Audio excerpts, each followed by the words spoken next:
എല്ലാവർക്കും ധീമഹി ചാനലിലേക്ക് സ്വാഗതം. ഈ എപ്പിസോഡിൽ നമ്മൾ രണ്ട് നാമങ്ങളുടെ അർത്ഥം ഒരുമിച്ച് പറയുകയാണ്. 162ഉം 163. നിർമോഹ, മോഹനാശിനി, രണ്ട് നാമങ്ങൾ. നിർമോഹ, മോഹനാശിനി. ഓം നിർമോഹായൈ നമഃ, ഓം മോഹനാശിന്യൈ നമഃ. അങ്ങനെ വേണം മന്ത്രരൂപത്തിൽ അവ ഉച്ചരിക്കാൻ. ദേവിക്ക് മോഹങ്ങളൊന്നുമില്ല. ഈ മോഹം എന്ന് പറഞ്ഞാൽ എല്ലാവർക്കും ഉണ്ട്, നമുക്കെല്ലാവർക്കും ഉണ്ട്. നമ്മളെല്ലാവർക്കും ആഗ്രഹങ്ങൾ സഫലമാകണമെന്നുള്ള സജീവമായ ചിന്തയുള്ളവരാണ് നമ്മളൊക്കെ തന്നെ. ഓരോരോ മോഹങ്ങളായിരിക്കും. കാർ മേടിക്കാൻ മോഹം ഉണ്ടാവും, സുന്ദരിയായ ഭാര്യ വേണം, സുന്ദരനായ ഭർത്താവ് വേണം, മിടുമിടുക്കരായിട്ടുള്ള കുട്ടികൾ വേണം, കൂറ്റൻ ബംഗ്ലാവ് വേണം, ആരും കൊതിക്കുന്ന അല്ലെങ്കിൽ ആരും കാക്ഷിക്കുന്ന ഒരു സാമൂഹ്യ പദവി വേണം, ഏറ്റവും കൂടിയ ഉദ്യോഗം വേണം, ഇഷ്ടം പോലെ ധനം വേണം, പരിചാരകർ വേണം, പോപ്പുലാരിറ്റി അഥവാ എല്ലാവരും നമ്മളെ അറിയണം. ഇങ്ങനെയുള്ള അനവധി ആഗ്രഹങ്ങൾ, ചിന്തകൾ, ഞാൻ നേരത്തെ പറഞ്ഞിട്ടുള്ളതുപോലെ കാമനകൾ ഒക്കെ തന്നെ ഉണ്ടാവും. ഈ മോഹമെന്ന് പറയുന്നത് ഒരു മിഥ്യാബോധമാണ്, അജ്ഞാനജന്യമാണ് മോഹം. അജ്ഞാനത്തിൽ നിന്നാണ് ഈ മോഹമൊക്കെ തന്നെ ഉടലെടുക്കുന്നത്. അത് വേണം, ഇത് വേണം, ഇനി ഏതെങ്കിലും കിട്ടിയാൽ തന്നെ അതുകൊണ്ടായില്ല, ഇനി അപ്പുറത്തേക്ക് പോകണം. ഇപ്പോൾ 1 ലക്ഷം രൂപ കിട്ടിയാൽ 10 ലക്ഷം കിട്ടിയാൽ നന്നായി എന്ന് തോന്നും, 10 ലക്ഷം കിട്ടിയാൽ 1 കോടി വേണം തോന്നും, 1 കോടി കിട്ടിക്കഴിഞ്ഞാൽ 100 കോടി വേണം തോന്നും. അല്ലെങ്കിൽ വലിയ വലിയ ക്രിക്കറ്റ് താരങ്ങളെപ്പോലെ, സിനിമാ താരങ്ങളെപ്പോലെയൊക്കെ കാശൊക്കെ ധാരാളം വരുമാനമുള്ള ആളുകളെപ്പോലെ ആവണം എന്ന് തോന്നും. അതേപോലെ വലിയ വലിയ വ്യവസായികളെപ്പോലെ ആവണം എന്ന് തോന്നും.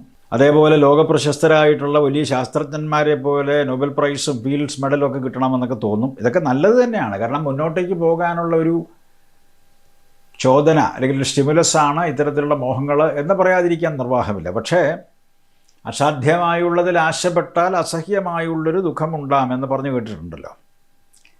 ഇപ്പോൾ ക്രിക്കറ്റ് കളിക്കുന്നവരൊക്കെ തന്നെ തെണ്ടുൽക്കർ ആവണമെന്ന് നിർബന്ധമില്ല. ഇപ്പോൾ ജാവലിൻ എറിയുന്നവരൊക്കെ തന്നെ നീരജ് ചോപ്ര ആവണം എന്നോ, അല്ലെങ്കിൽ ഫുട്ബോൾ കളിക്കുന്നവരൊക്കെ തന്നെ പിന്നെ റൊണാൾഡോ ആവണമെന്നോ, അല്ലെങ്കിൽ അങ്ങനെയുള്ള കാര്യങ്ങളൊന്നും നമുക്ക് പറയാൻ പറ്റത്തില്ല. നമുക്ക് ചെയ്യാൻ പറ്റുന്നതിൻ്റെ പരമാവധി ചെയ്യുക എന്നുള്ളതിൽ ഉപരിയായിട്ട് നമ്മൾ എത്താൻ പറ്റുന്ന സ്ഥലത്ത് എത്തുക എന്നുള്ളതാണ്. If you try to reach the stars you land up in the moon എന്ന് പറഞ്ഞ പോലെ അല്ലേ.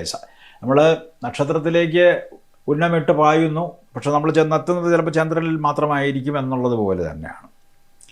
അപ്പോൾ എല്ലാത്തിനും ഒരു അതിര് വേണം. നമുക്ക് എത്തിപ്പിടിക്കാൻ പറ്റുന്ന കൊമ്പത്ത് എത്തിപ്പിടിക്കാൻ പറ്റാത്തടത്ത് നമ്മളൊരു ശ്രമം നടത്തി നോക്കിയിട്ട് പരാജയപ്പെട്ടാൽ അത് ദുഃഖിക്കേണ്ട കാര്യമൊന്നുമില്ല. അതുകൊണ്ട് മോഹം എന്ന് പറഞ്ഞാൽ ഒരു ആഗ്രഹമാകാം, അല്ലെങ്കിൽ നന്മതിന്മകളെ പറ്റിയുള്ള ഒരു വിവേചനമില്ലായ്മയാകാം, അല്ലെങ്കിൽ ബോധക്ഷയമാകാം. ലാക്ക് ഓഫ് അവെയർനെസ്സിന് വേണമെങ്കിൽ നമുക്ക് മോഹം എന്ന് പറയും അല്ലേ. ഈ മോഹം എന്ന് പറഞ്ഞാൽ ബോധം കെട്ട് വീഴുന്നതിനേയും പറ്റും.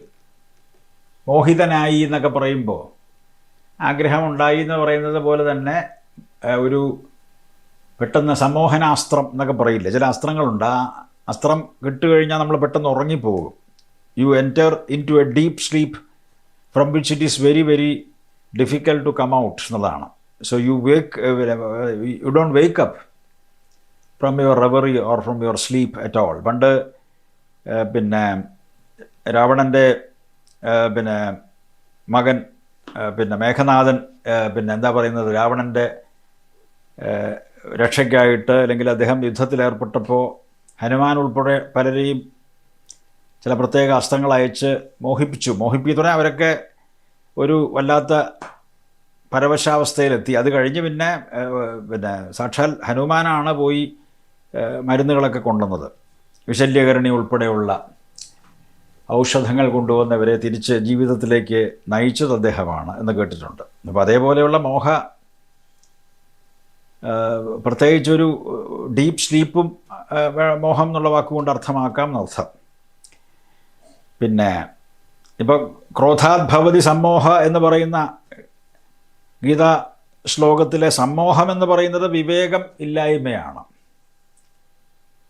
മോഹം ഗത എന്ന് പറയുമ്പോൾ അതിനകത്ത് മോഹാലസ്യപ്പെട്ടു എന്നാണ് അർത്ഥം. അപ്പോൾ ഇതൊക്കെ ആഗ്രഹമെന്നും ബോധമില്ലായ്മ എന്നും ഒക്കെ തന്നെ നമുക്ക് ധരിക്കാൻ പറ്റും, വിവേകമില്ലായ്മ എന്നൊക്കെ തന്നെ പറ്റും. അപ്പോൾ അതൊന്നും ഇല്ലാത്തവളാണ് ദേവി, നിർമോഹയാണ് ദേവി എന്നർത്ഥം. ദേവി സദാ പ്രബുദ്ധയാണ്. ഷീ ഈസ് ഓൾവേസ് എറ്റേണലി, അല്ലെങ്കിൽ she is always vigilant, she is always awake, she knows things. Knowledge എന്ന് പറയുന്നത് ദേവി തന്നെയാണ്. സത്യത്തെ അല്ലെങ്കിൽ പ്രബോധാവസ്ഥയെ അല്ലെങ്കിൽ പ്രബുദ്ധാവസ്ഥയെ അല്ലെങ്കിൽ എന്താ പറയുന്നത് ജ്ഞാനത്തെ ദേവിയിൽ നിന്ന് വിഭിന്നമായി നമുക്ക് കാണാൻ പറ്റില്ല എന്നാണ്. തത്രകോ മോഹക ശോക ഏകത്വം അനുവശ്യത എന്ന് ഈശാവാസ്യത്തിൽ പറയുന്നുണ്ട്, ശ്രുതിവാക്യമാണ്. അപ്പോൾ അവിദ്യ കൊണ്ടുണ്ടാകുന്ന ഒരു ഭൗതിക ഭ്രമമാണ് മോഹം എന്ന് പറയുന്നത്. അദ്വൈത ദൃഷ്ടി നമുക്ക് കൈവന്നു കഴിഞ്ഞാൽ നമുക്ക് മോഹമില്ല എന്നർത്ഥം. You will be totally free from moha if you have that sight. ഇതാണ് ഒരു പ്രത്യേക സൈറ്റുണ്ട്, അദ്വൈത നോൺ ഡ്യുവാലിറ്റിയിൽ അധിഷ്ഠിതമായിട്ടുള്ള കാര്യങ്ങളെ നോക്കിക്കാണാനുള്ള ഒരു കഴിവുണ്ടെങ്കിൽ നിങ്ങൾക്ക് ഇത്തരത്തിലുള്ള കാര്യങ്ങളൊന്നും ഒരു പ്രശ്നമല്ല എന്നർത്ഥം. അപ്പോൾ അത്തരത്തിലുള്ള മഹാസിദ്ധികളുള്ളവളാണ് മഹാദേവി.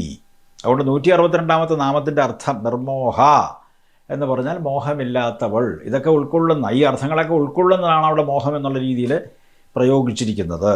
അപ്പോൾ നമ്മൾ ഈ എപ്പിസോഡ് ഇവിടെ വൈൻഡപ്പ് ചെയ്യുന്നു. അടുത്ത എപ്പിസോഡിൽ നമുക്ക് 163-ാമത്തെ ദേവിയുടെ പ്രത്യേകതയെക്കുറിച്ച് ചർച്ച ചെയ്യാം. എല്ലാവർക്കും നമസ്കാരം.